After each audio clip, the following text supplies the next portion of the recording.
like, you know, an international spy. What I'm really talking about is this.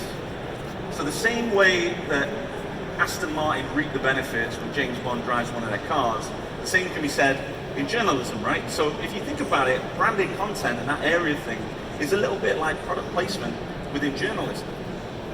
If a brand is spoken about in a really good way, in a good light by a trusted journalist, and it's put together in an engaging story, it's really beneficial for the brand. And that's my job, in a nutshell, is to try and create these stories.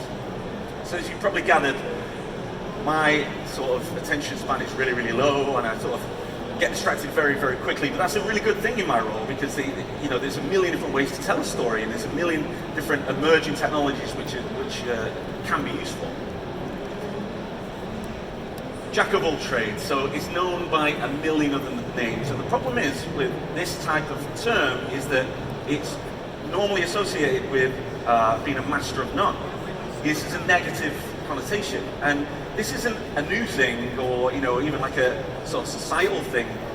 The warning against being a jack of all trades has persisted for generations all across the world. So in China, they say you're equipped with knives all over, yet none are sharp. In Korea, they say a man of 12 talents has nothing to eat for dinner. In Estonia, they say 9 trades, the 10th one is hunger.